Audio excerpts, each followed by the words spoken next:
This is the Nightshade Cult, a podcast macabre. We bid you welcome, enter freely and of your own will. I'm Nick Grimm. And I'm David Graves. We will be your horror hosts for this dissection of Tim Burton's 1992 gothic superhero fairy tale, Batman Returns. I was going to go with fantasy rather than fairy tale, but it's close. It's on the heels there. Yeah, it's totally it's got magic animals. It has a baby in a basket. It's completely unrealistic in every way, even more than Edward Scissorhands. Yeah, it is in a complete fantasy world. Yeah, this is like, what's that movie, Dark World or whatever, Dark City? Yeah, it's like Dark City. Yeah, it's a complete surrealist. It's an alien ant farm. It's an alien ant farm. Yeah, it's Tim Burton set loose with a big piggy bank to play with and just make his own universe. Yeah, they said that this one was budgeted between $50 and $80 million. I'm always curious why they have these ranges, because I think it might be because of if you're including the promotional budget or not. There's stuff like that. There is overages that weren't in the original budget, so he might have been given the budget of 50 and they spent 80, Yeah, that makes sense. So you get, there's reasons for that range. Sometimes it has to do with the paycheck that the stars are getting to. Oh yeah, there were some pretty big paychecks going on here. Oh yeah, everyone's a movie star in this. Your three principals. Yeah, and so he was off the chain. It made $266 million, so it did pretty darn good. It was very financially successful, but still not what Warner Brothers wanted. They pull the leash on him big time after this, and it leads to him leaving the franchise. Yeah, which is kind of crazy because he made so much money for them on both of the movies. They were both kind of cultural phenomena. Yeah. This one was long. It was an hour and 26 or 2 hours and 6 minutes long. Yeah, these movies have gotten, as we've gone from Beetlejuice, which was 70 minutes, I think. And then Edward Scissorhands is 95, and now we're pushing past 2 hours. He gets longer and longer with each movie. Yeah, it was not beloved by the critics. It won only one award, and it was an MTV Movie Awards back when that was a thing, and it was for Best Villain, Danny DeVito. And I can see that. Yeah, it's pretty iconic performance. It's polarizing, though. Not everyone likes it. I've come to love it over the years. I talked about in our last episode, my parents really loved the first Batman movie. Yeah. I can't express how much they hated this movie. It was like riding home in the car where you're in trouble almost. Yeah, oh yeah. But you didn't do anything. They're just mad about the movie they just watched. It was just so bad or whatever. They really, I think it's too horny. It is DeVito is too horny in this movie. He's like an incel that's just insufferable. Yeah, he's too horny, and the movie he's too gross. That's the other thing. Yeah, he's also gross. He's not dapper like the old Adam West Penguin. Yeah, the Penguin used to be a chubby little man in a tuxedo, and Tim Burton made him into a sewer monster. Yes, very much. Do you notice this movie has two Trumps in it? The Trump of two different eras. I actually felt like I was going to mention this later in the writing section, but ultimately I felt like this had Trump and Musk in it. Oh, you think Max Schreck is Elon Musk? He's a celebrity businessman who never shuts the fuck up and really ought to. It's interesting. I think in the era in 1992. He is supposed to be the Trump of that era. He's supposed to be 90s Donald Trump. But he's got the hair and he's got the son, Chip Schreck. Oh, yeah, that's true. Is Don Jr. And they were not anticipating politician Donald Trump, which is the Penguin sort of predicts that. Yeah. And so it's weird because we had proto-Trump in Max Schreck, and then later on, and then modern day, we have Trump and Elon Musk, who's taken the old Trump role of celebrity businessman idiot. Yeah, it's weird. It's a weird. I think about this movie a lot because we'll get more. Let's not get too far ahead of ourselves. There's a lot of things about this movie that have stayed resonant or became more resonant, I think. Yeah, I think just of note, we always talk about what's our connection to this movie, and you saw it with your family in the theater, and I'm pretty sure I saw it in the theater with family or friends. I don't know, but this was one of the few, because the Batman movies were like, back then, comic book movies weren't every day all the time. No, they weren't even every year. It was like there's big. From 89 to 92, that's a big gap. And I fancied myself a nerd. And it's just like nerds go and see like Star Wars movies and Batman movies and Superman movies, like, and Star Trek movies. It's like, that's what nerds have. Yeah, I can remember when is it the third Highlander movie where it's Duncan and Connor together? Oh, yeah. That was a fucking event. And that's that's a terrible movie, and I was stoked about it for like weeks leading up to it. 100%. The Final Dimension, I think it was called. Totally. Yeah, I mean, it's like, finally we get to see Connor and Duncan together. I've seen every Highlander movie. They're all Highlander movies. The first one, first one's a classic. Yeah, I'll stand by that. First one is gold. Yeah. Second one is weird. Third one, only if you're a super fan. Yeah. Did you ever see the animated one? Oh God, I don't think so. Yeah, there's I think Peter Chung, creator of Aeon Flux, did like an animated. Oh, I bet you that's probably cool. Direct to video animated Highlander, I think. It's not cool. No, it's supposed to like launch a toy line. It's not. It's not adult animation. Interesting. Like, the Highlanders being remade right now. They're currently in production, right, with Chad Stahelski and Henry Cavill. So this can be badass. He said the sword fighting is the best he's ever done. Better than The Witcher. Better than anything else. So that's badass. That's off the point. That's way except off. We're 90s kids. Yeah. So this was an event movie, though. That was the point. And I haven't seen it since the 90s. Oh, really? So this has been a long time. But one thing that I do think really is true, like with Burton off the chain, and he's got Beetlejuice, and he's got Edward Scissorhands. Just when this movie opens up, it's the most Burtonish opening of any movie, I swear. It looks like proto Nightmare Before Christmas. Yeah, it's insane. As the camera kind of goes over the model of the old zoo, and you like the polar bear enclosure, like there's like a giant crab, as though there's a crab enclosure at the zoo. I missed that one. I want to see the crab enclosure at our zoo. Yeah, and it's like, it looks like, and the Danny Elfman music is evocative of motifs he's going to use in the Nightmare Before Christmas. Like, you feel like a lot of pregame for Nightmare Before Christmas is happening in this movie. Yeah, I thought it was interesting. Actually, you know what? They're in production at the same time. Oh, are they? Yeah. That's cool. So he's bouncing back and forth. He's bouncing back and forth, and it shows. I think that's, I think that shows. Yeah, I think so. There's a lot of similarities here. Yeah. It's also set at Christmas time. And so was Edward Scissorhands. I guess he likes Christmas movies. I'd say obsessed, almost fixated. Tim Burton likes sad boys and eyeliner. Tim Burton likes stitched up ladies. Okay. Like, almost every movie has a stitched up lady in it.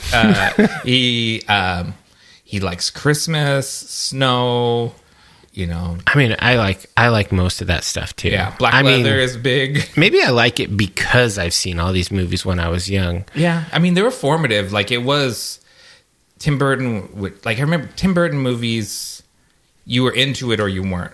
And it was like a line in the sand. Sure. These are not jock movies. No. See, I always drew the line somewhere. I was like, I like the spookiness of the Tim Burton movie, but I want it to be more hardcore. I want it to be like The Crow. Yeah, The Crow comes along, and you're like, finally something spooky it's and like fucking dark. It's like a Tim Burton movie where it kicks ass. Yeah, it got fucking serious. Yeah, so Yeah. if only Tim Burton had made a crow. No, he would make a crazy one. You wouldn't like it. No, I don't think. Yeah, it would have. You wouldn't like it. It would have some jaunty music, and it would have like a weird storyline. And the fighting would be bad. There wouldn't be fighting. It wouldn't. Yeah, someone would get stabbed, but it wouldn't really be fighting. Yeah, he doesn't seem to understand fighting. Like, it's just not in his wheelhouse. He doesn't really do much in the even the fighting in this movie is pretty weak. Yeah, it's not super. Sucks ass. It's a lot of like clowns jumping around and Batman watching them shooting. Yeah. Boom, boom, boom. Stupid gun. Ha ha ha. Yeah, totally. There's not.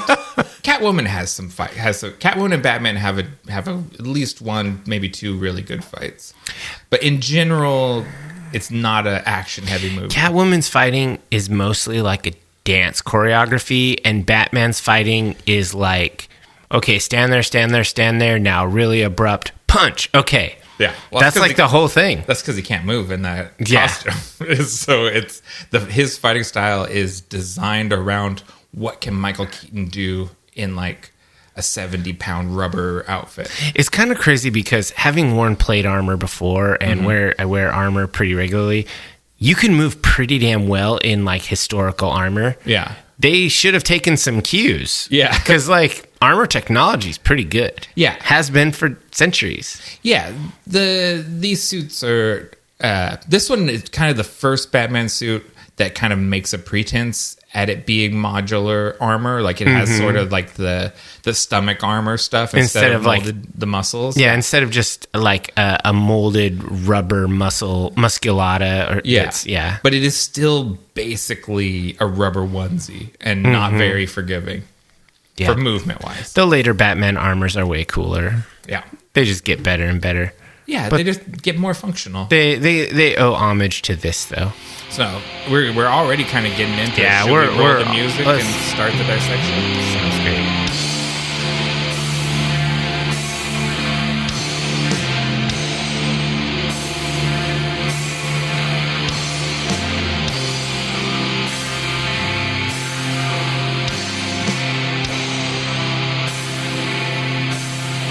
A ruthless businessman redirects the revenge quest of Gotham City's latest sewer-dwelling villain into an unlikely mayoral run in the hopes he'll be able to get his next corrupt venture approved by a friendly administration.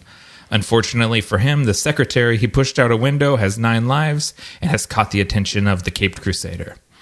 So I was never really I wasn't filled in on Catwoman lore before this movie. I've never read much in the old. This is all new stuff. Yeah. So none of this comes from the comic. But the idea that she got bit by cats and then she came back and she's all like pale and grim and kooky, I was like, even as a youngster, that doesn't make sense. No. And that's... if they were radioactive cats. Yeah, that makes sense.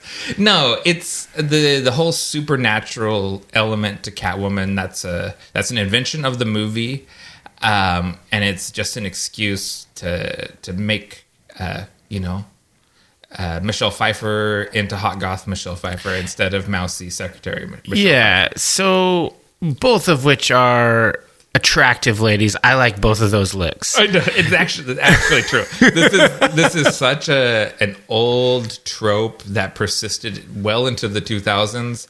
Like hot librarian and then leather lady. She takes her glasses off and like, oh, surprise! It's the most beautiful woman you've ever seen.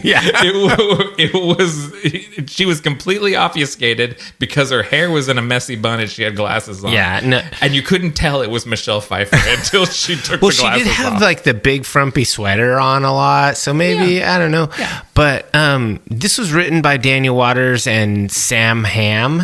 Okay, so let's break that down. Yeah. So Daniel Waters has the screenplay credits with story by Daniel Waters and Sam Hamm.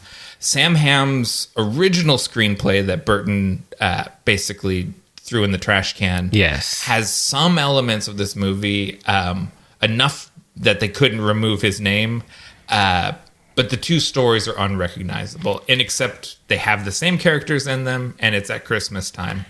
Yeah, originally they wanted to use Burton wanted to use Two-Face. He wanted to use Harvey Dent, but the studio wanted Penguin because they thought he was a cooler villain. Yeah, that was like focus testing stuff. They're like Penguin and Catwoman are the next most popular after Joker. Yeah, and it's interesting that they chose Daniel Waters to do the punch up on this, or basically rewrite. Yeah, because he did not like the 1989 Batman film at all. Yeah, he had no interest in following any of those narrative threads. He also wasn't interested in the comic book at all. Clearly, he was not a fan of Batman at all. He just said he wasn't interested in how this linked to any Batman anything, and his quote was, "We were really just about the art."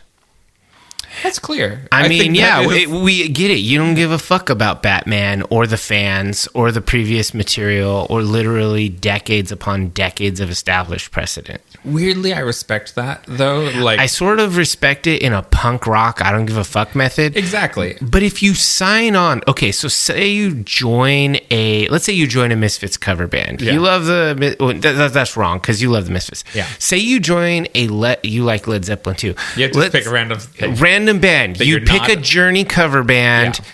And you decide, we're not doing Journey songs like Journey. This is dubstep Journey. Yeah. And you're like, but we're still a Journey cover band. We're still called... We're called Journey. Yeah. We just have almost none of the recognizable characteristics. So he shouldn't have signed up to do a Batman thing if he doesn't like Batman. Yeah, but he's a Tim Burton guy, right? Like, he's written other Burton movies, I think.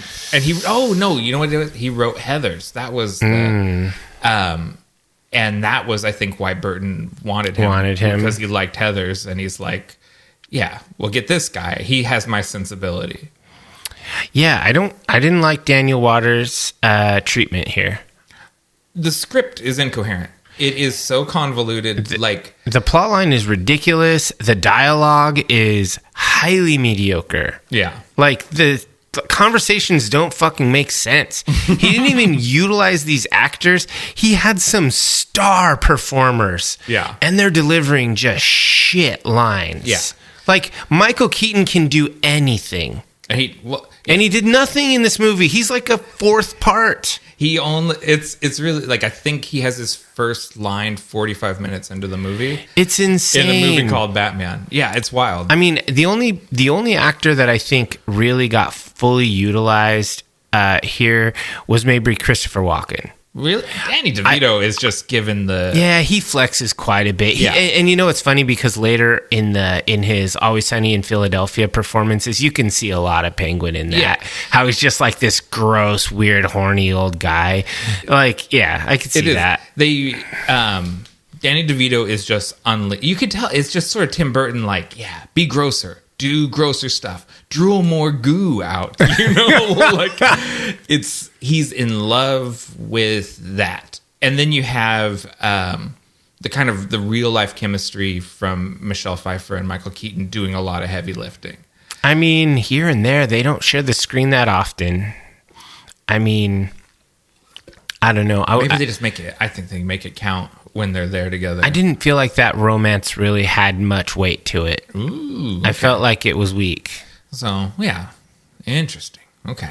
We're not on the same page on that one. But as far as like the mess of a story and lack of cohesive narrative or motivations that make sense, totally. Like, I'm totally on board with that. Yeah, it's just kind of a total mess. Like, we've talked about this. I try to make a synopsis that's like one sentence long. Yeah, boil it down to its essence. And I was like, how do you summarize this like labyrinth of ridiculousness? Yeah, I think that's important. And I've read a lot of books on how to write stories, how to write novels, etc. And usually almost all of them, even like Stephen King's On Writing, he's like famous writing book. He even said, and he's like famously writes like 1 million words all the time. Yeah. He even says you start every novel with a sentence, not proverbially, but you should say what the whole thing is about in one sentence. Right. and that's your pitch to your editor or whatever. Mm-hmm. You're like, it's about a troop of mercenaries who fight against an immortal sorceress. Yeah. Boom. You probably have some ideas in your mind. Yeah. And it's like you... This is about a penguin man who wants revenge for being abandoned. It's about a secretary who was almost murdered. A businessman that wants to make a power plant that takes power instead of produces it. That's big brain. That is some That's galaxy brain. I get the government contract to make a power plant, but it sucks power. It doesn't produce it. Oh, man. Who would, like, someone like at like PG would figure that out. Like, they'd be like, so the new Musk power plant, it's running at a deficit. Yeah. Something's got we're giving it power and it's not coming back out. I don't know. And they're going all to this Tesla superchargers, which he sells to the public. Yeah. And he's reselling our power.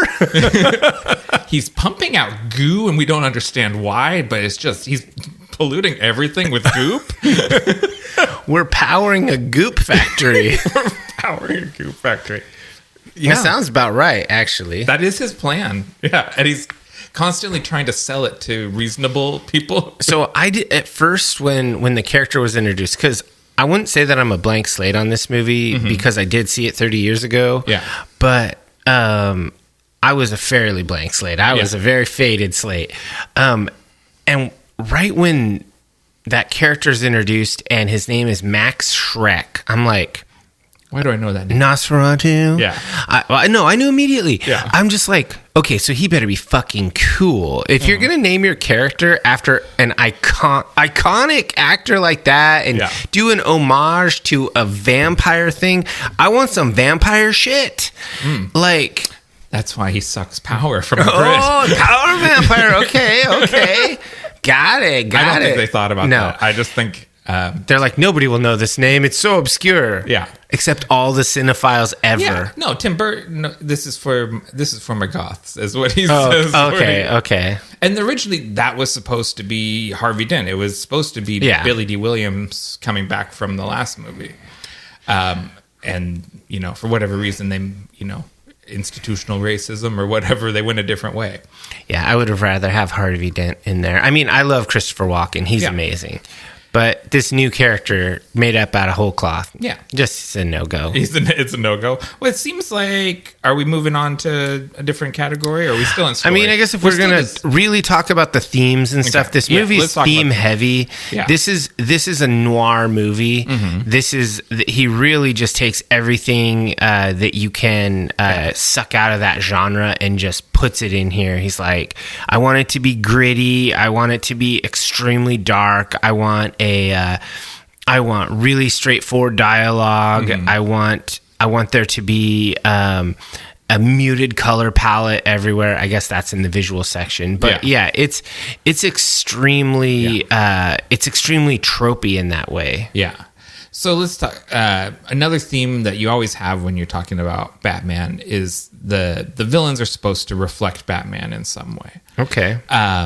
And so, say Oswald Cobblepot reflects Batman in that they could have almost the same life, except for generally the Cobblepots and the Waynes are both sort of founding families of Gotham. Yeah. And the Cobblepots have lost their fortune over time.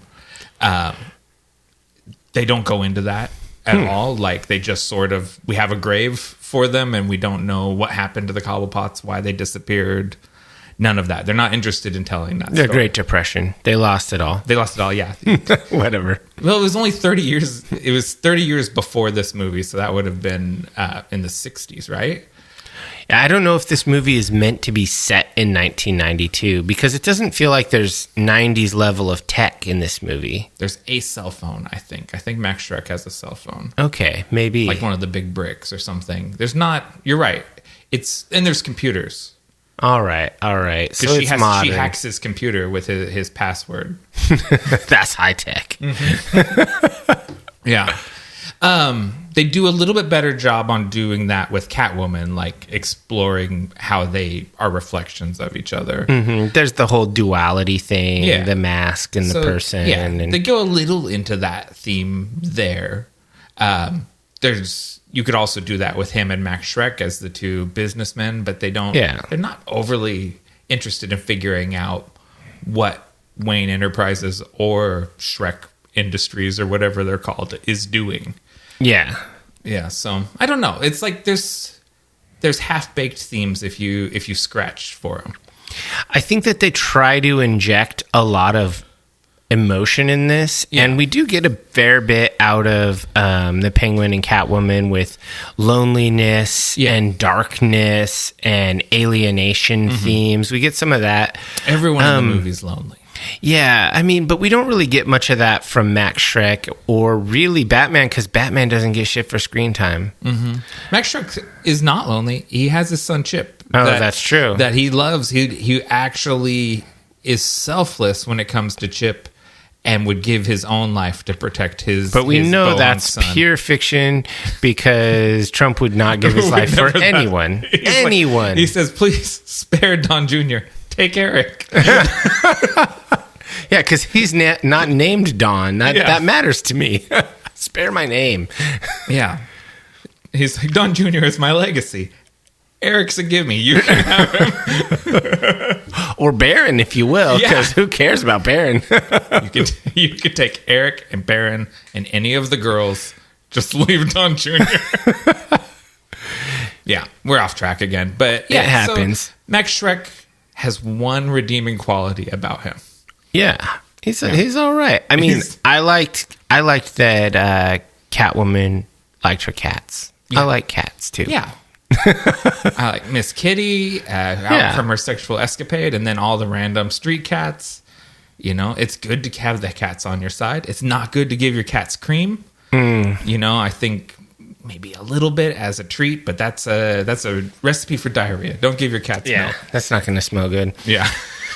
So I guess we can move on to the visuals, which we're always dabbling in that. I kind of touched on the gothic aesthetic with the muted color palette. We've got of course tons of black and gray, and then purple as an accent, and blues, and it's just like a gloomy atmospheric palette, and they really are able to achieve that by having, like, this entire thing is shot on sound stages. There's nothing in the real world, so everything is controlled. I don't think they're ever outdoors in a real environment, except maybe even when you see Wayne Manor, that's a model, I think. It is a completely artificial environment that they're in. And it just feels fake. Like, nothing feels real. Yeah. And it is as close to a black and white movie as a color movie can be. Okay. It's like there's very little in the way. Well, it's like when there's a color, it really sticks out. Like, her apartment is mostly pink. Yeah. And that's really glaring. Yeah. And it's like, it doesn't fit in the world that she's in. Yeah. Yeah. Although, honestly, I'd rather live in like a nice little pink apartment than spray paint the shit out of it because you got bit by cats. The fuck? Yeah. She had a psychotic break. Why did you ruin break. your shit? I don't know. She's just mad. She's mad at the world, and she's taking. It's like a prison riot when you burn your mattress. It's because it's the only thing you have control over. Gotcha. She's burning her mattress and destroying herself. Just cutting up her coat. Yeah, she's like, if I am really judicious, I've got enough black vinyl here to make a cat suit. It reminds me of that Simpsons episode where Marge retailers that same suit over and over again. That's Catwoman. Yeah, totally. She's a crafter. She's a DIY. You know, nowadays she'd have like a Pinterest and probably like a TikTok where she shows her projects, and like an Etsy store where she sells patterns, and making bank. Totally. She has a future in that, because it's not easy to turn a raincoat into a cat suit. Who buys a black raincoat? I mean, like a black vinyl raincoat. That's pretty cool. I think if you look close, and this, I'll actually overlay this with my real life knowledge of these sort of nerdy girls. There's a whole Kinkster side to Selena Kyle that exists before the cats bite her. because you don't, those boots, she didn't make those those stiletto heels. That's for when she goes to the club. Yeah. And she's an expert with the bullwhip. You don't learn that. That was never revealed before the cat bites. Cat bites make you a bullwhip master. No, she's already doing. She's a dominatrix. Yeah, she's already dabbling, and this just gives her being murdered gives her free rein to explore her dark side. A lot of returning Burton alumni here on the creative side. Cinematographer Stefan Zapsky. Polish name, so hard. Stefan Zapsky is back. Production designer Bo Welch is back. Art direction Tom Duffield and Rick Henricks. Those are one returning and one who's going to become a returning art director for Tim Burton. Makeup supervisor Vay Neal is back. Stan Winston is back from Edward Scissorhands doing the Penguin makeup. The only people that aren't returning like Burton regulars are Batman regulars, and that's Mary Vaught and Bob Ringwood who did the costumes. Okay. And Ringwood did the costumes on all 4 of the original Batman movies. Okay. So he's into making molded rubber. Like that's his gig, and he's sticking to it. Call up the rubber man. Yeah. That's a specialized skill. Yeah. If you know how to make molded rubber muscle suits, as long as they're making Batman movies, you're in business. As long as they're making any hero movie. Yeah. They always, because even the modern ones have a muscle suit under the clothes, yeah. But basically, Tim Burton has been putting together his team over the course of these movies we've been watching, and he's got the gang is all here by this one.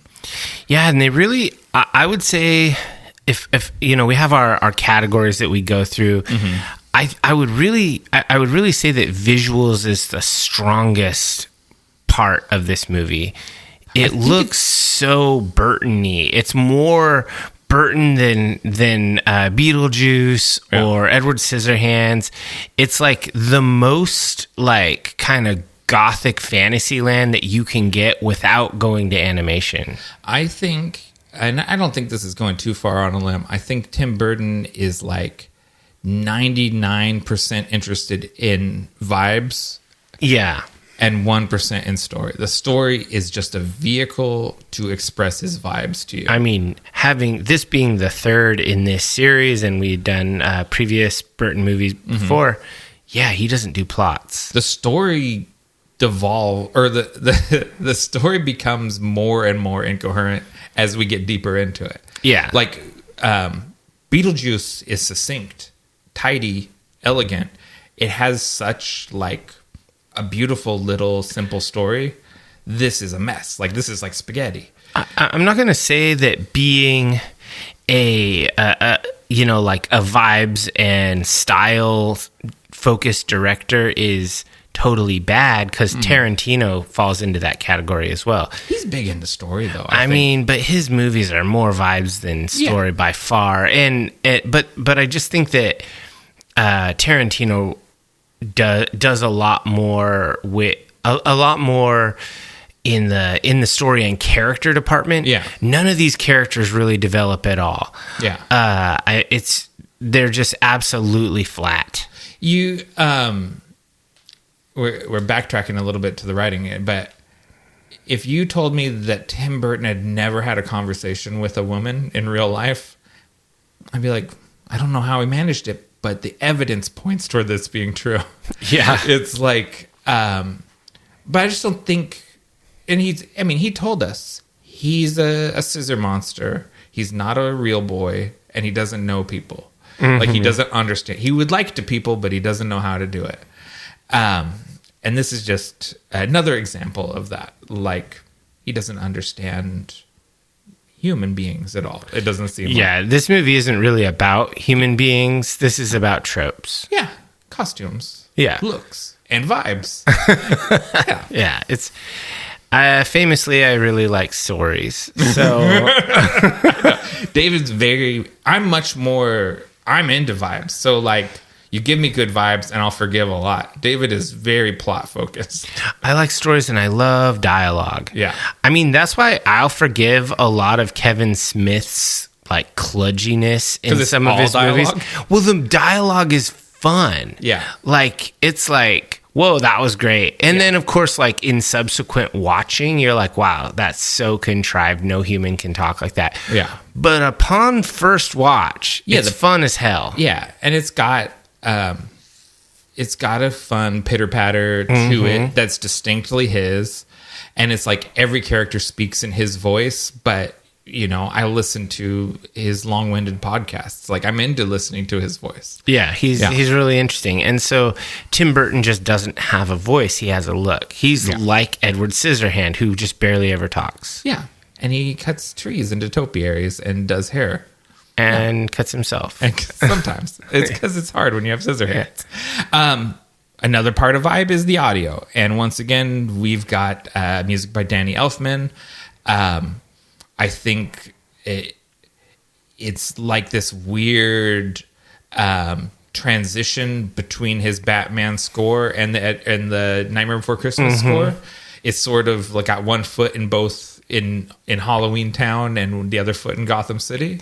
I think it was interesting. I was reading about this, and of course, Elfman's music is awesome. I'm not. I don't mean to gloss over that, but I think it's assumed that all of Danny Elfman's scores are awesome. I listened to this score literally all day long, and I meant to change it. And I just never did. Nice. It just it gets to the Susie and the Banshee song, and I was like, that's my cue to pick something else out. And then the Penguin theme starts, and I go, well, I'm in it again. Yeah. And I just let it run through for the seventh time.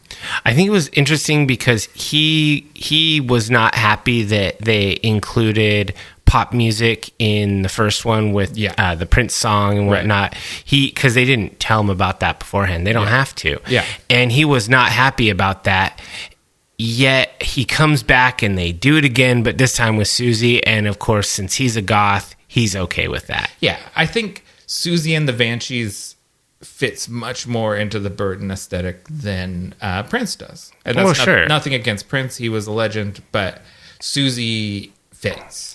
And I think if you just consider like Tim Burton and Danny Elfman, they're just like elder goths, and they love Susie. They do. Yeah, it seems like he's like we need a song for a pop song for the party. Susie and the Banshees, can we get that? She's like, of course you can. Look how much money Warner Brothers gave me. Yeah. You just call their people. It's like, we have several $1 million. Yeah, and they're like, we'll put a song on this soundtrack, and anything with a Batman on it is going to go platinum. This will make you more money than your last album did. Oh, absolutely. I bet you this made them more money than most of their catalog. Yeah, they're like, thank God for the Batman Returns soundtrack. That one keeps paying our rent.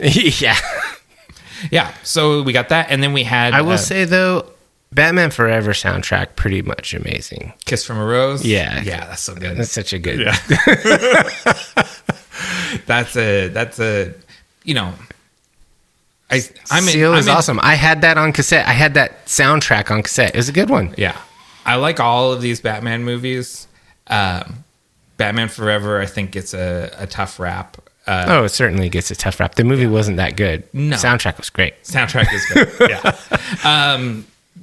Supervising sound editor Richard L. Anderson is back from Edward Scissorhands. Mm-hmm. It didn't stand out to me the same way it did in Scissorhands. He took the engineer, that's his name, right? The engineer, the industrialist, or whatever. He took the whole factory vibe and just like put that treatment on the whole movie. Yeah, it's like an subtle industrial sound filter. That is just all the time. That's the sound of Gotham City. Yeah, it's just sort of low level factory stuff humming all the time. Yeah, I mean it's just everywhere all the time. There's probably there's always running. It's always wet in Gotham. Yeah, God, there's water. There's like cars. Yeah. There's things clanging. Mm-hmm. Yeah, it's his sound design. There's nothing as distinct as this clicking scissor sound. Mm-hmm. So it's a little more invisible, but it's still still good vibes. They try to do something with her like little claw things. They tried to add, like, make that like a like thing, but it just didn't play. I can hear, if I like think about the sounds of the movie, I do hear the kind of the squeaking vinyl and rubber sounds. Mm-hmm. I hear the click of her heels, the sound of the batarang. Yeah, like, okay, good. You know what? I'll come out and say Richard L. Anderson, pretty damn good at being a supervisor. He's got a future in this. He's got a future. He's got a career that goes on till this day. Yeah, good guy. Good at doing sound. I mean, I said the visuals might be the strong point, and they probably actually are, but the audio in this movie is really good. That's one thing that every Burton movie has just exceptionally well is audio.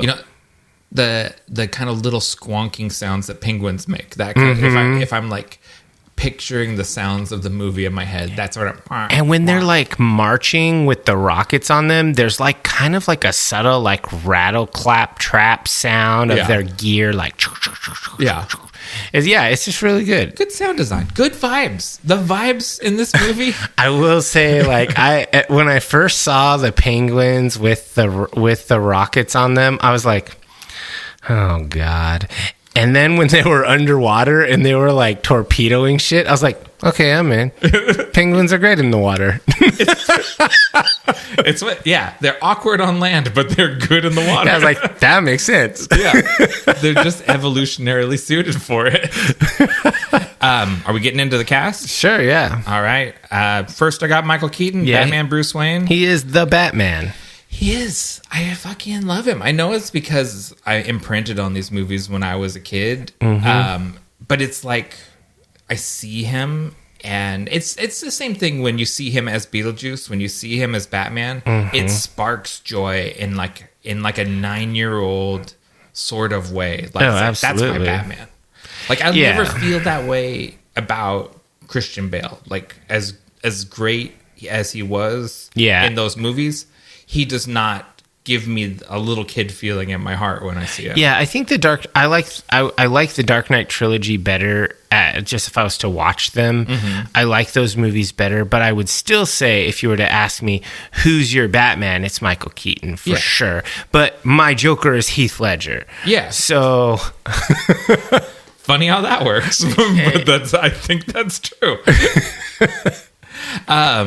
So Michael Keaton, iconic. Nothing more to say. Yeah, he's amazing. And I remember, I can't remember how old I was, because remember, these movies started coming out when like we were kids, kids.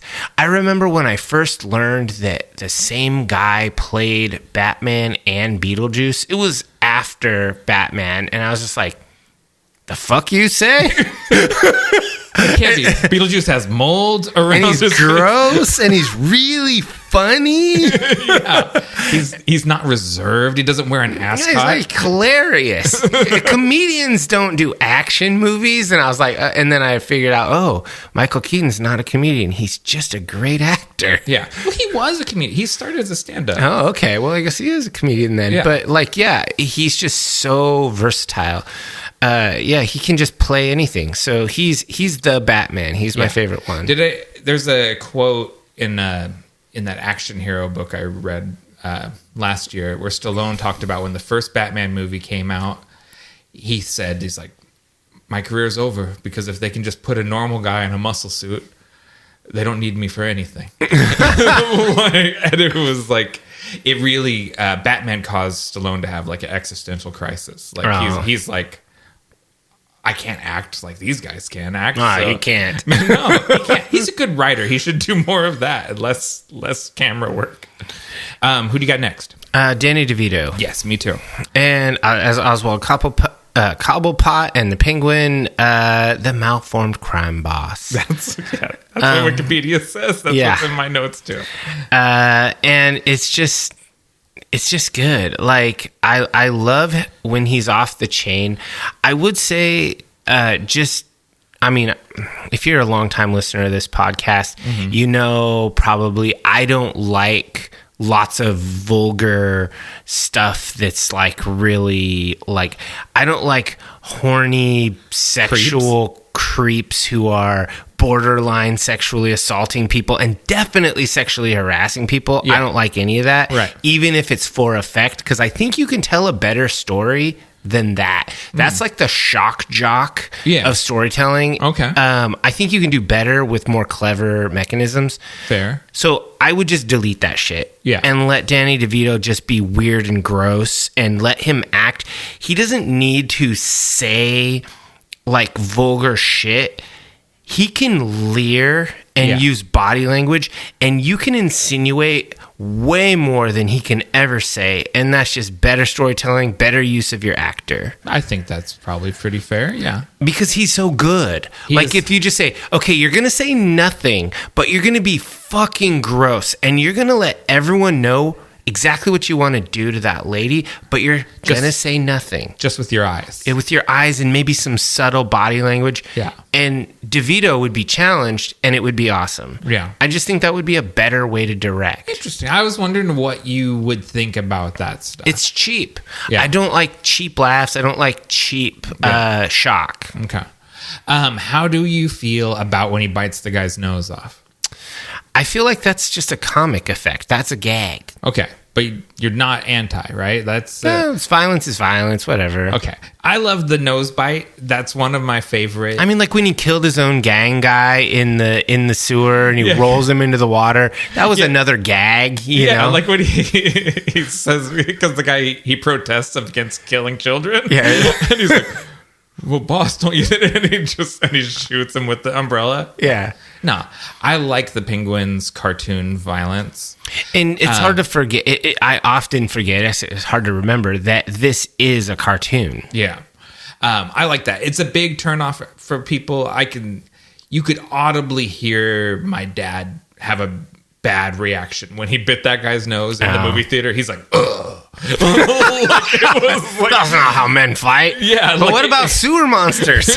Yeah. He was like, just, no, like it disgusted him, and he couldn't hide it. It was like, so I find that scene is like, that's a line in the sand. You laugh when he bites that guy's nose off, or you're like, ugh, I hate this. Like it makes you have one of those reactions. Yeah. I laugh. I'm a sewer monster at heart, and I think it's funny to bite the guy's nose off. Yeah, I do think that it's funny. You know what's crazy? Just a mild tangent. Have you watched The Penguin on Max? The Colin Farrell show? I saw the advertisements for that, and I thought, I wonder if they'll do that well. It is insane that they're the same character, allegedly. Oh? Because there is no, there's nothing similar about it. Is it good, though? Oh, it's good. It's Gotham Goodfellas. Okay. Yeah, it's a hard gangster show. Nice. That sounds good. Colin Farrell is incredible as the Penguin. He's good in everything, really. Yeah. Colin Farrell, Academy Award nominee, if not winner. Great actor. Yeah, he can do no wrong, really. But yeah, it's just weird to watch this movie and then watch the Penguin and be like, crazy. Everything's changed so much in the last 30 years. I mean, that's stating the obvious, but everything is more grim. Everything is more serious. We don't really get as much lampooning in things. It's a different time. He's the Penguin of this time, and it's a very different Penguin. Yeah. And other than the fact that he is a malformed crime boss with the same name, nothing else is similar. Batman in that thing? No, but it is very much in the aftermath of the Batman. It's literally the next day after the movie is the first episode of the show. Ah, nice. Okay, so enough glowing up DeVito. I've got Michelle Pfeiffer next. Yeah, for sure. She's amazing. Incredible. She learned all the whip stuff. Oh.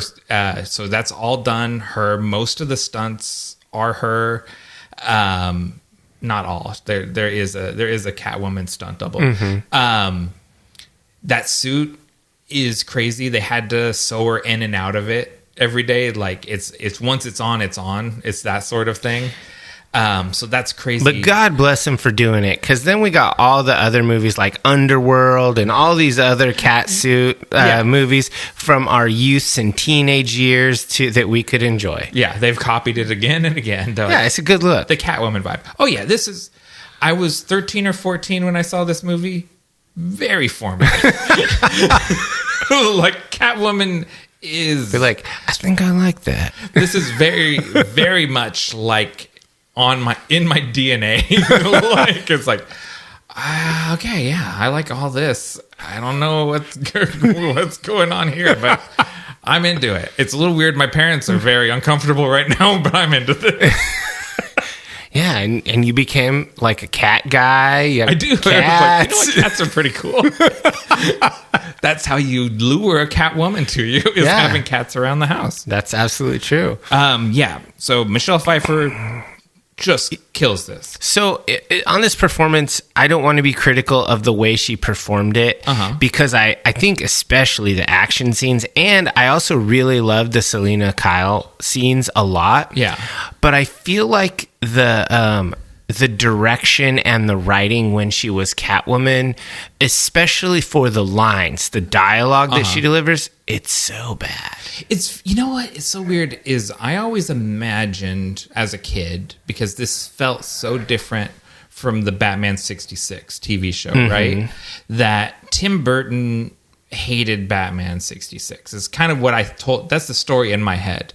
Okay. Watching this now as like a student who has like watched all of these things and analyzed it, this is Batman 66, but he's just poured like black ink all over it. Yeah, he's just made it really, really dark, but it's all campy and cheesy. Yeah, it's exactly as campy as the old TV show, just darker. Not any more serious.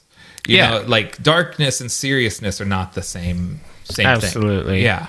Because it's very much Catwoman dialogue from the 60s that she's doing. You know, that I'm Catwoman, hear me roar stuff. Like, that's a dated reference in 1992. It's, you know, it's very much a 60s thing. Yeah, I just thought that the writing there was not very good, and so I didn't love it. I don't blame the actress, because she just is reading what they wrote for her, but I just thought it was like mediocre. It's like cringy ass things, like licking herself in the scene with the penguin and stuff. Like, it's just cringy. If there's one scene that, like, to this day, even as I've fallen in love with this movie, if there's one scene that I just can't ever really get behind, it's her going to the penguin to strike up a partnership, because their ideology is so opposed. Yeah. Like, she's this like feminist, like vengeful anti-hero, and he's a sewer monster, lecherous creep. Yeah, like, he's like a total bad guy, and she's like a weird kind of sadistic anti-hero. She is the kind of person that he's the kind of person she would kill. Yeah, exactly. He's not the kind of person she would be like, we should partner up to get Batman. There has not been any reason established why she wants to get Batman. Yeah, no, they seem to get along fine. It seems like she likes Batman. It seems like she likes Batman a lot. Yeah. Like they clearly had something going on. So like that one scene, other than the fact that Michelle Pfeiffer put a live bird in her mouth, and that I am impressed by the dedication. That's pretty cool. Maybe you couldn't do it now.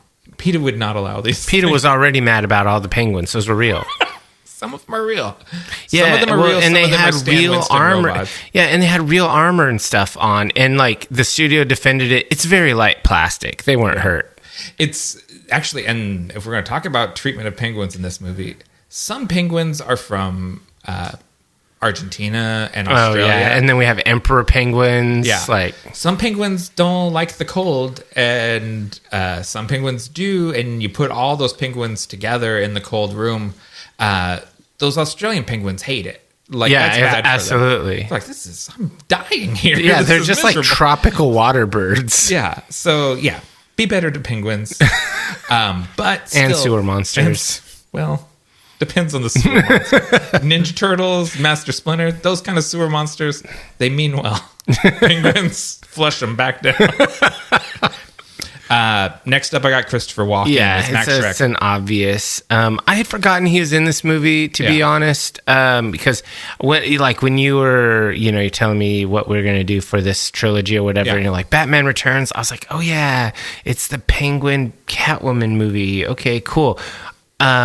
I totally forgot about Christopher Walken. Yeah. But he, just like in every other movie he's in, he's a scene stealer. Yes. He just can't not be a magnet for eyes and attention. Yeah, he's like, I'm just a poor schmo who got lucky. It just, again, it's actually terrible dialogue, but he makes the best of it. It's like the Penguin monologues. You're like, oof. Yeah, that was lame. This could have used another pass, but Danny DeVito sold it to me. Yeah, I feel like Christopher Walken, they could have given him a billionaire industrialist with an actual scheme, like a real scheme, something that made sense. Not a power plant that takes power, and puts out goo. That doesn't make sense. They should have really come up with something better than that for him to be all about. A power plant is a fine MacGuffin, but now make up something better. We could literally workshop it for 10 minutes and fix this fucking movie. And come up with a plot that makes sense. That made sense. And still kept the major cool beats. Mm-hmm. They just spent too much time with, acrobats and clowns and shit. Acrobats and clowns are a hallmark of Gotham City.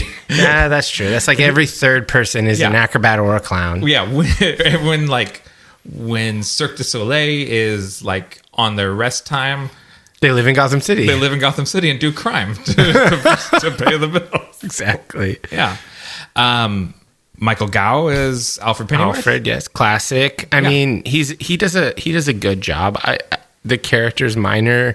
I mean, same with Pat Hingle as Commissioner Gordon. Yeah. Great job. Minor character in the movie. Not a big deal. They're the two of them repeat across all 4 Batman movies. They're the only continuity between the Schumacher and the Burton movies. They do their job. Serviceable. Yeah. It's those their classic. I don't know if Hingle is actually British or I think he's American, but they seem like those sort of British character actors, those guys that just come and do a job, and they're very professional. Yeah. Michael Murphy as the mayor. Yeah, it's good. He's the only normal person in all of Gotham City, and that's his role to be. And they steal his baby to be the straight man to a crazy rescued. World. Yeah. Again, serviceable. He's a fine mayor. He reminds me of, just a typical sort of liberal mayor who is making no real effect but means well. Oh, yeah. You know what I mean? For sure. He's the mayor on Portlandia with that Kyle MacLachlan plays. Yeah. You're I voted for this guy. I like that guy. But he's not doing anything. He's not making this crazy city any better for me. But what am I going to vote for the Penguin? Yeah. Oh my God. It's the last couple of presidential elections. That is the thing. You're I've got the do nothing liberal or the sewer monster to choose from. Fuck. I guess I'm voting for do nothing. It's better than the guy that bites noses off. Yeah, exactly. Yeah, you can't vote for the nose biting guy. You have to vote for the do nothing boring person. Yeah. I wish you would do something, though. That would be nice. That's the next step. You're I'd love Gotham to be better, safer. There's clowns. The clown problem could be addressed. We need to close down all the clown colleges and acrobat schools. You just say, we have enough. We have enough. We're done with all this. If you're going to be a gangster, be a fucking gangster. We don't need you backflipping through the streets. We don't need any more clowns in the city. We're going to incentivize doctors, nurses, things like that. The city's short on. Yeah, you want to go become an EMT? Free tuition. Yeah, non-corrupt police officers. That's not a thing in Gotham. You're the cops are in bed with Big Clown. Yeah, so anyways. Yeah, the cast really was just kind of 4 actors. Yeah. And that was it. Let's see, how do you say this guy's name? Andrew Byronarski, who plays Chip Shrek.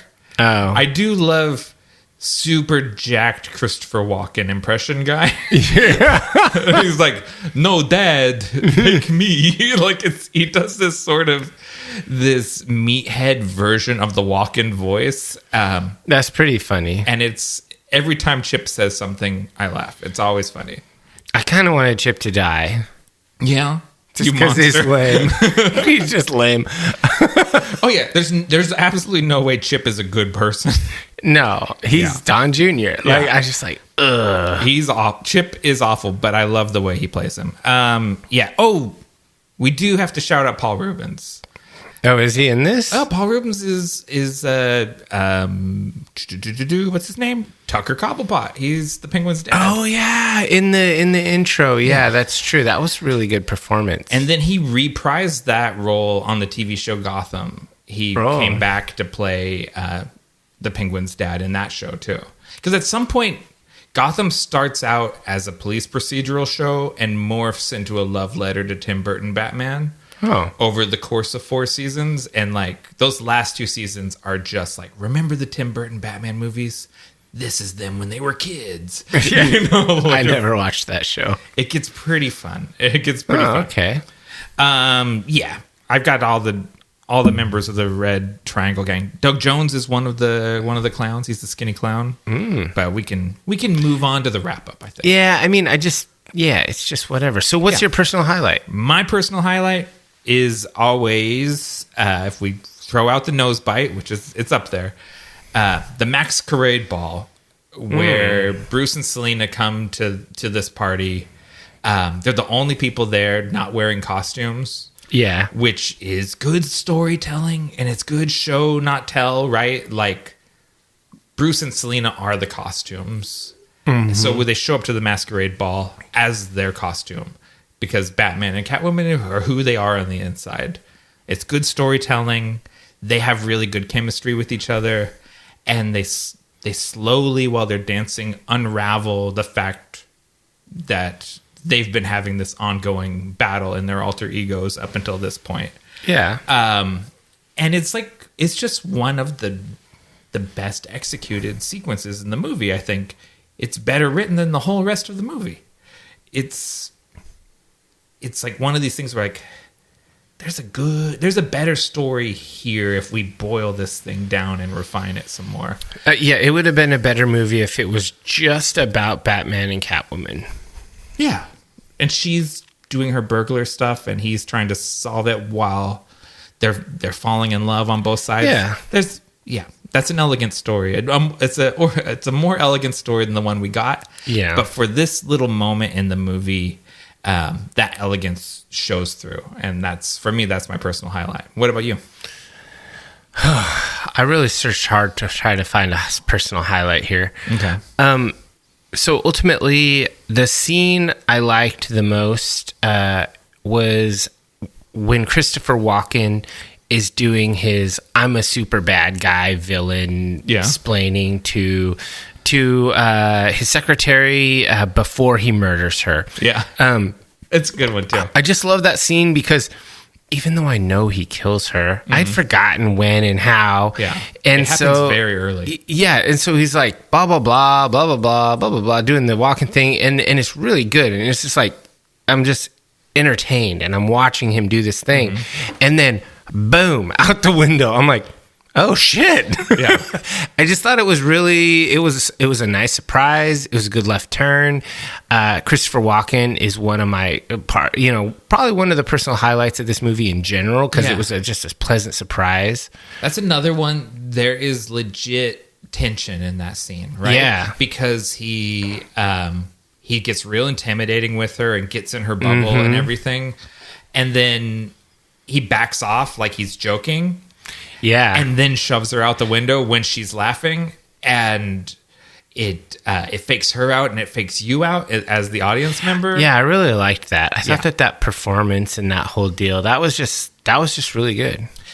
There's like 5 really good scenes. Yeah, there are a few moments in here that are just like, what? That was rad. Yeah. So what worked for you? so this has been the same across all these movies, but I have to say it again: the Tim Burton aesthetic, his creative team that he's assembled, the vibe that they produce. That's the visuals, it's the music, it's everything. I'm in the bag for that, especially in this era when I think he's kind of at his peak Burton-y moment. His imperial phase. His imperial phase, yeah. And the cast. We've talked about the the three leads plus Christopher Walken. All of them, I think, do a great job, and they're all iconic in these roles. And then finally, the costumes. I miss we've had 15 years of Marvel movies with realistic, tactical sort of superhero costumes. Let's go back to the rubber ones. I like the rubber, old school 90s costumes. I think it's time for that to make a comeback.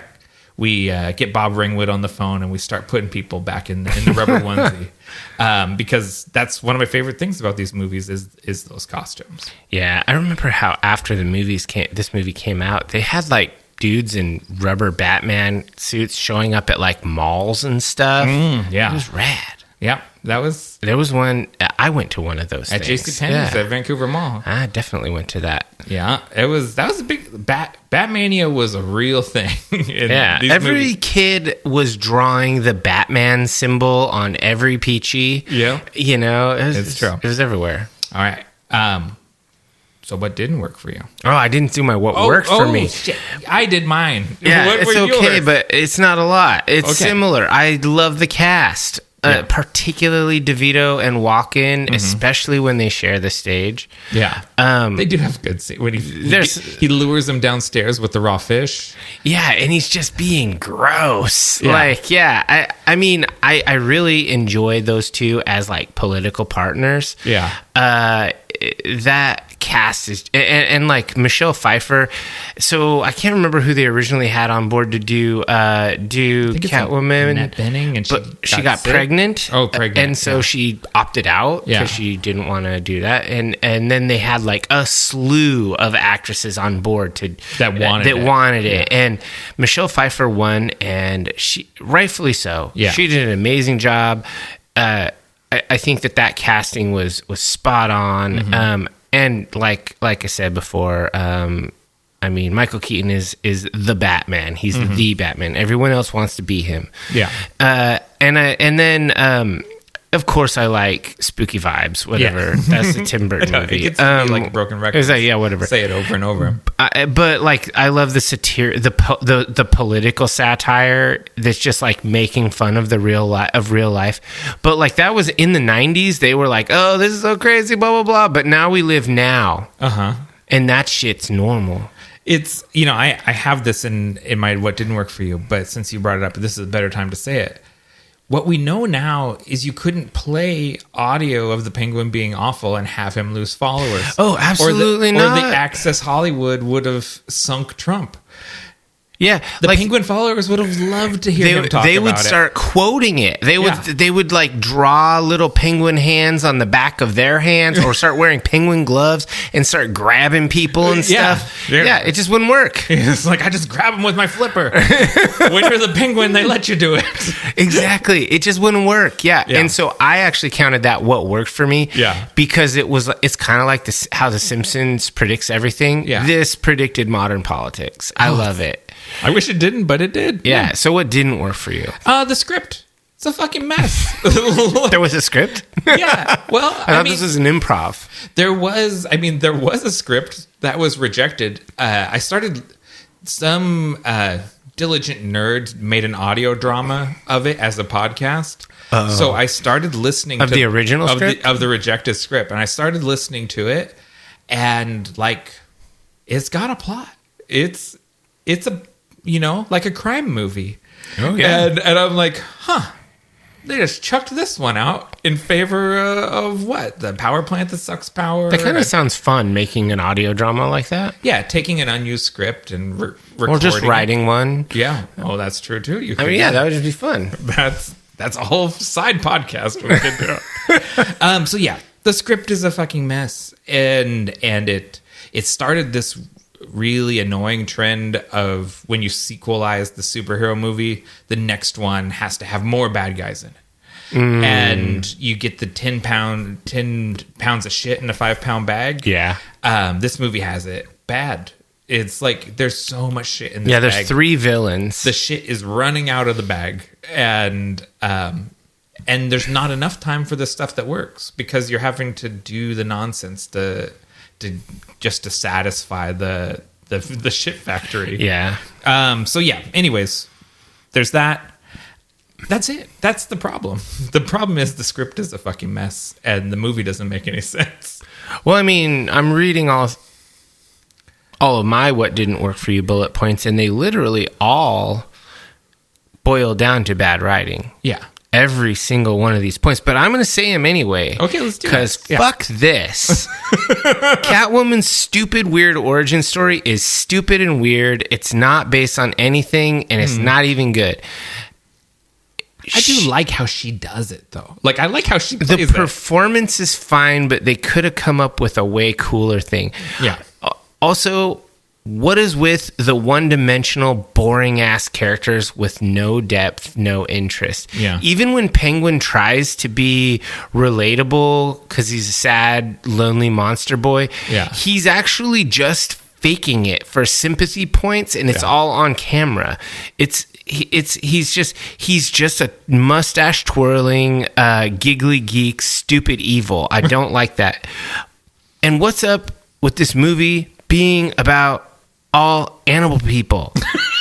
Bat, cat, penguin. That was What the fuck? That was literally the advertising tagline: the bat, the cat, the penguin. That's what all the Stupid. posters said. It's really stupid. It should have been about Two-Face. That's the next best villain. Yeah.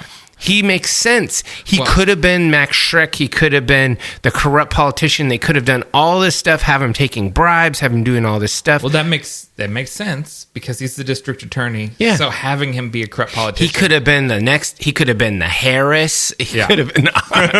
we gotta slander all the politicians. Yeah, just to be fair. So the thing at the end where she kills Max, where she electrocutes him, Yeah. that was supposed to be the moment He turns where he becomes where he gets his face scarred and becomes Two-Face. Yeah, I would have liked that better for the next movie. So I thought all of that was lame and all of that was bad. I like Batman. Yeah, And I think that's a bold take because there's about a million shitty Batman things, but I still like Batman. Like, nothing in the Batman cinematic universe can touch. Okay, maybe the Dark Knight Returns, or the Dark Knight trilogy, but it all for me boils down to the original Dark Knight, like the old school. What Miller wrote it or whatever. I like all of that. I don't like this. I don't like this satirical weird. Satire is fine here and there, but this is just weird and like it's like. Everything feels fake. It's all on a stage. It's like a live action cartoon. Yeah. And I didn't like that. Okay. So I'm getting into my final thoughts. All right. I guess we'll skip to me. I think my disfavor overall with Tim Burton's movies, in general, all of them, is similar. It boils down to the fact that it's the same thing with every he movie. loves campy whimsy stuff that is really silly with his darkness. He likes silly with darkness. He likes the Addams Family and the Munsters. Like, Yeah, that's his vibe. and this is generational. He is peak boomer. Right. He is a boomer who likes stupid boomer things. Spooky versions. Yeah. But I am Gen X, and I like gritty, shitty things. I like darkness that is just despair. Yeah. Like The Crow. Yeah. You need to watch The Batman, the Matt Reeves one. Oh, I haven't seen that. That's the darkest Oh, Batman. I guess I got to see it. Yeah. So I have taken to calling, so there's the greatest generation and then we have the boomers. I just call the boomers the worst generation. It's the greatest generation, the worst generation, and then X. Yeah.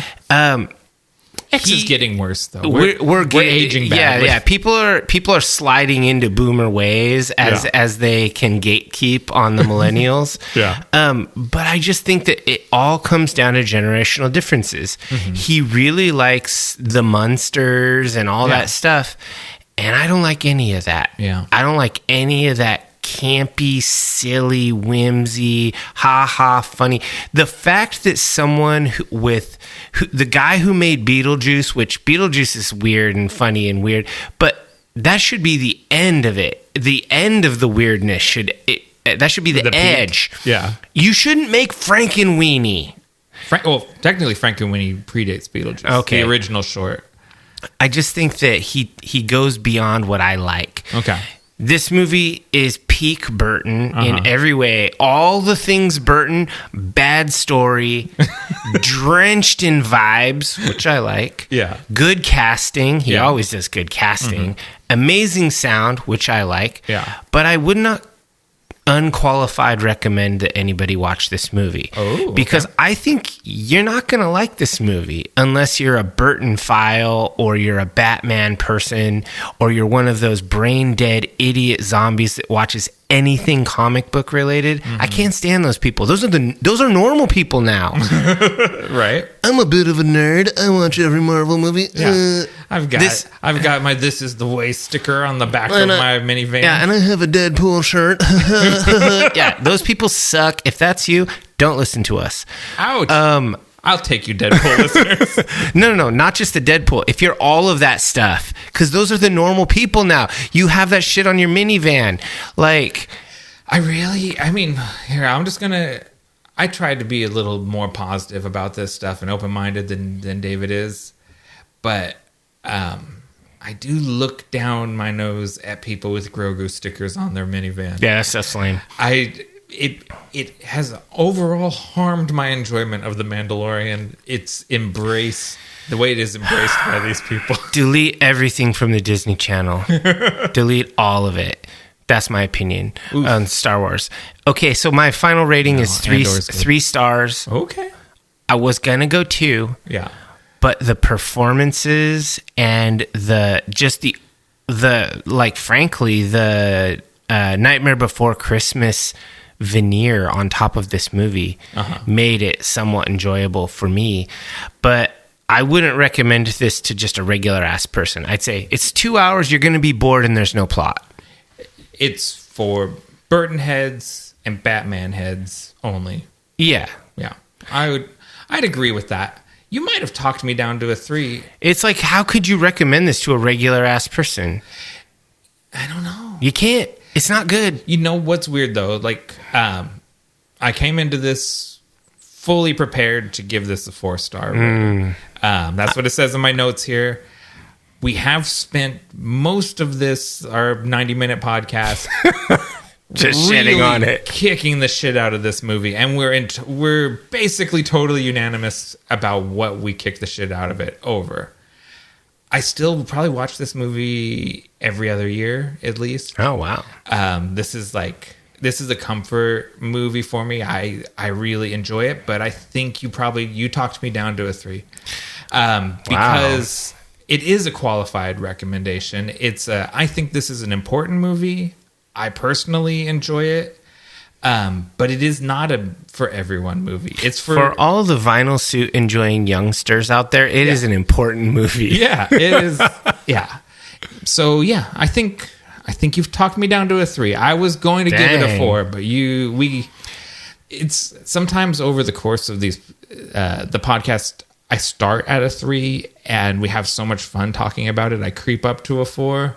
And this time we kicked it so much that I can't justify the 4. I will admit that if you read my notes and compared them to every episode, I am more likely to increase my rating after talking about it for an hour than I am to decrease my rating by quite a bit. But I started with a 3 and I end with a 3. Yeah. I don't think I could, in good conscience, give it a 2 because it's so beautiful and the performances are just amazing. There's a lot there. And it's influential, and there's a lot of reasons. And Susie and the Banshees, I like them. That's it. That's a great song. I mean, yeah, it's okay. Yeah. It's so if you look, because I was like, because I like this movie, I think, more than it is good. Sure. And we all have those. Yeah. And so I was like, looked at a bunch of Batman rankings. And this movie generally is in the top half of the rankings. Okay, interesting. I would say there's a few lists that put it at number 2 and 3, like way up there with The Dark Knight. And there's a few outliers that put it way at the bottom, like around number 8. That was the lowest one. Most of them put it at 6, and that's like out of 14 or so movies, I think. What is the agreed upon best? The Dark Knight. Okay, yeah, it is the best movie. It's the best trilogy. It is. It doesn't land perfectly, but again, the Dark Knight Rises, the Tom Hardy Bane is so good. Oh man, that Bane performance is just off. It's off the hook. It's so good. It's got usually that movie gets beat up on because of its convoluted plot. Yeah. You watch this movie and then you're like, oh no, that's straightforward. The Dark Knight Rises, it's simple, direct. It doesn't have too many characters in it at all. I kind of want one of those jackets that Bane wears with the fleece collar and shearling. Stuff. Yeah, that's pretty fucking cool. Yeah, I bet they make black shearlings. That'd be cool. Black shearling. They make black sheep, so they have to make a black shearling. All right, let's take a quick break and then we'll come back with the Vault of Darkness.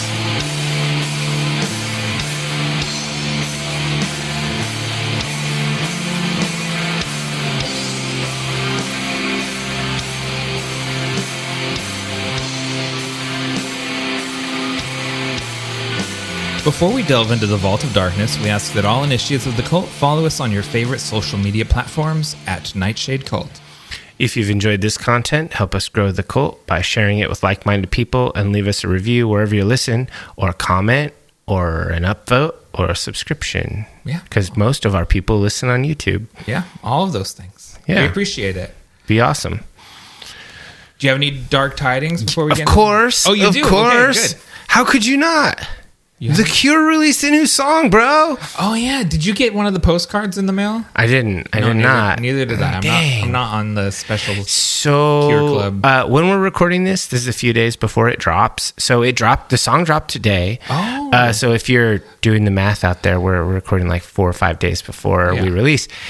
That's why I haven't heard it, because I've been listening to the Batman Returns soundtrack. So I listened to it. I put it on. I was at work. I got off work and I started listening to it before I got home, and it's like a 6-minute song or 6.5 minutes or something, and it's like atmospheric ish, depressing soundscape ish. Reminds me of something from Faith. Okay. And it's not poppy, and it takes at least half the song before Robert starts singing. Okay. And then it's like keyboard laden with some interesting non-noodly lead guitar-ish noise on top. Shoegazy. It's very something gazy. Okay, I don't know. Gazy.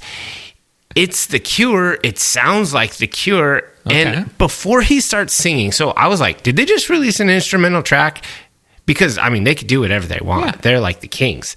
So they put out a song and you say thank you. Yeah, they put out, I was like, did they just give us a 6-minute instrumental song? And it's like halfway through. And I was like, if they weren't The Cure, this wouldn't be notable, because it's just a good instrumental, spooky, dark track. And then you start singing and you're like, oh, yes, Robert. And it's good. It's not gonna probably make your top 10 tracks, I'll be honest. Yeah. But it's good, and it's old school. All you ever hope for with like these classic artists that you grew up on is they don't embarrass themselves. Yeah, this does not embarrass. This is good. Excellent. That's good news. It's kind of like when Metallica put out that Pretty Heavy album. You're like, finally. Yeah. Shit. I listened to the shit out of 72 Yeah, 72 Seasons is pretty good. I was blanking on the number. I was like, something Seasons. That was a pretty good album. Yeah. But yeah, this is a pretty darn good Cure track, and I hope it bodes well for a pretty darn good album. Excellent. That's good news. Yeah. So what are you pulling out of the vault? Hold on. I have dark tidings. Oh, shit. Two dark tidings? I almost never have them. I've got 3. I have 2, so we have 3 accumulative. This one is very pertinent to the series we've just been doing because the success of Beetlejuice has moved Tim Burton into a very exclusive category. He's in the top 10 highest grossing directors of all time. Oh, wow. That's good for him. Yeah, he's low. He's low on the list. He's number 9. But he is the Deadline article I read said he's the least accessible director of the 10 directors. Well, that's great. Like the most far out guy on this list. Because the other people, it's like Steven Spielberg, James Cameron, the Russo brothers, Peter Jackson, Michael Bay, David Yates, Christopher Nolan, and below Tim Burton is J.J. Abrams. Holy shit. Did you say Michael Bay? Yep. Fuck that guy. Michael Bay. We don't have Ridley Scott, the great one. Ridley Scott is not one of the highest grossing directors. Ridley Scott makes challenging movies that people don't like till years later. Okay. He's still my favorite one. But so Tim Burton, Beetlejuice is still doing well out in the theaters. Nice. And he's in the top 10 club. It's crazy. Good on him. Yeah. And then the other thing was James Wan's Atomic Monster is developing a RoboCop TV show for Amazon. Oh, shit. And that's going to be good. I love RoboCop. I think James Wan is a good director, and I think he produces interesting stuff. So I've been on the record. I want RoboCop to become like an eternal icon, like Batman, for RoboCop to be around forever. So this is a step in that direction. I want that to happen, so I want this to be good. Huh. Okay. I like RoboCop as it is. I think it is one of those movies from that time that is nigh on perfect. Yeah. It is an amazing movie. I don't know if I need a bazillion RoboCop movies. I don't want that. I mean, I would like it maybe if they made a RoboCop like what are the dangers of AI and all of this and explore some of those cyberpunk themes. I think the cyberpunk and the politics of RoboCop only become more relevant. Yeah, it is. I've done a lot of reading about this sort of genre. It is considered one of the most important cyberpunk movies. Yeah. And I agree. It's up there. Okay. So this should be good. Yeah. So, Vault of Darkness, what are you pulling out? I wanted real grimdark. Okay. Because fuck this whimsy. Yeah. Fuck this camp. Okay. So I didn't want to do a movie. Okay. And I didn't want to do a TV show. So I'm going with a book series. I've read it. I've read it on paper. Like, that's rare for me. You didn't listen to Roy Dotrice read it to you. I've done that too. Okay. So I'm a fan. It's an old favorite. It's called The Black Company. It's by Glenn Cook. And this is kind of I wouldn't call it classic. I don't remember when it was published exactly, but this is one of the first very popular grim dark fantasies. Mm-hmm. My example earlier, when you're pitching a thing in one sentence, what's this about in a sentence? That was a one sentence pitch of The Black Company. Okay. It is about a mercenary company that is doing battle with an immortal sorceress. Okay. And that's just a high level thing. But just like George R.R. Martin, or maybe not quite to Martin's level, this has extremely in-depth world building. The character depth, like any long book series, the character depth is extremely good. The main point of view character is the archivist and head medic for the mercenary company, the Black Company. His name's Croker, and he's the voice of the series. Like, it's all from his perspective because he's the archivist. Okay. And he is incredibly insightful. He's self-aware as to the flaws and sympathies he has as a old man or whatever. And it's extremely good. It's extremely dark. I recommend reading this. I recommend listening to this on an audiobook or whatever.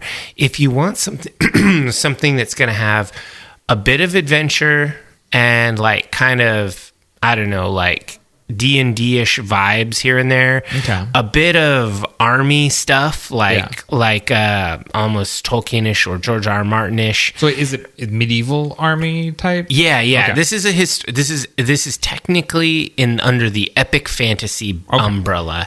There is magic. The Black Company has three wizards or sorcerers, and but it's low magic. Like, they can't do tons of shit. Yeah. They can do like some illusions here and there. Like, they can cast a spell to put someone asleep. Yeah. It's pretty low magic, and even still, they're feared as fuck for their abilities. And it's just really in depth. And there are these immortal characters that are these ancient, hoary evils that have been locked away. And there are people working to set them free so that they can siphon power from them and become empowered, these powerful agents of this immortal sorceress lady, who's simply called the Lady because knowing someone's name grants you magical power over them. So she just goes by a title. Okay.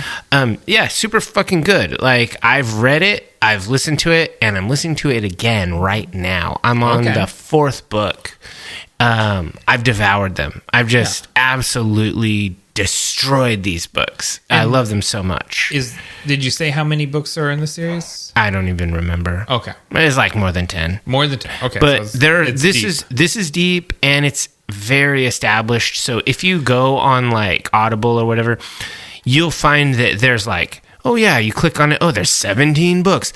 That's because Glenn Cook publishes in anthologies. He publishes a short story of the Black Company, and you'll get like, like a vignette, like a 2 or 3 chapter thing, because the Black Company is a 400-year-old mercenary company with like ages of tradition and legacy and all of this. And this series goes into essentially the most recent 40 years of it. But he could tell a story from any time in the time of this series, because multiple times, even in the first few books, 2 years pass and this is happening. Yeah. So like, he can tell these little vignettes. Okay. You can skip the side stories if you're not interested in that, and just do the main books. And they're totally worth it. And it's a start at the beginning sort of Start at the beginning. Okay. The first book is called The Black Company. Okay. You don't have to look any further than the name of the first book, which is the name of the whole series. Mm-hmm. And I think you would enjoy it, knowing that what you've read and what you like. Okay. And I think anyone this is for fans of Martin or any epic Brandon Sanderson fans. I will put just a little content warning. There's no sister fucking, but it's told from a first person perspective. And the first person perspective sometimes says some coarse things that you're like, ooh. You posted about this on social media the other day. There are some dated opinions, and there are members of the company that are bad guys that do shitty things. And so if you're like, bad mercenaries, I know, it's crazy. This is dark fantasy. Yeah. So there's some gritty shit. Okay. But it's not super granular. It's not like the reek scenes in it's not like that. It's not like that. Those are hard. It's like, oh yeah. In Song of Ice and Fire, he's talking about it. If you don't, there's like torture porn. It's terrible. Oh, it's bad. I hate that shit. I don't like that rereading that. Anyway, read The Black Company. Okay. What do you got? What are you pulling out of the vault? I'm deep on Batman, and so I've been like, well, I could recommend this, or I could recommend Dark Knight Returns. I could recommend Batman Cape Crusader on Amazon, or I could recommend the new Penguin show, and stuff that is, when you turn on your Roku, is already getting pushed on you. Okay. So I decided to step back from that a little bit. Batman is a comic book character, and I'm going to recommend some comics because it's been a minute since I did that. And so I want to recommend Batman Catwoman by Tom King and Clay Mann. This was the culmination of what was supposed to be a 100-issue run on Batman by Tom King. And they ended up pulling it out of the main monthly Batman title and giving it its own miniseries for him to finish the story in. Oh, and if you don't know who Tom King is a writer. He's a former CIA operative, and his experience, doing that kind of work overseas informs the way he writes Batman and some of the other characters he writes. And it's not, I wouldn't say realistic, but there's something very grounded about the way Tom King approaches a character like Batman.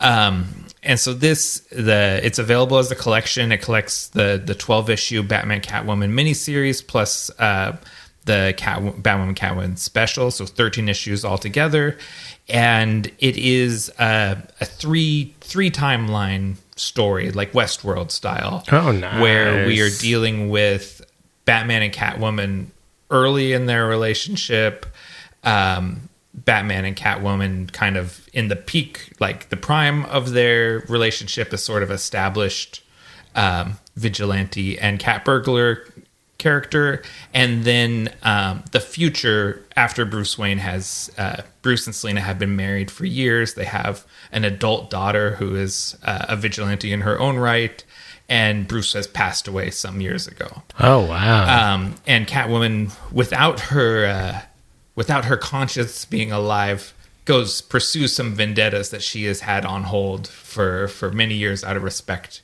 to her husband's rules about these sort of things. Honestly, that sounds super dope. You should make sure the links are in the description. Yeah, it is good, and it it does deal with the camp of the world of Gotham. Like there's things that are inherently silly about dressing up like animals or clowns and things like that, but it handles it seriously, and especially the stuff with them in later in life, in their senior years, is very moving to me. Like I rolled tears reading this. Oh, wow. It's got some heavy stuff in it, but it's also funny, and it's got cathartic moments. Some people get their just desserts that have been waiting for many years for someone to finally kill that fucking clown and things like that. So yeah, Batman Catwoman by Tom King and Clay Mann is my recommendation. Nice. That actually sounds like something I'd like to check out. Cool. Well, we'd like to thank you for joining the Nightshade Cult. And until we meet again, we're wishing you unpleasant dreams.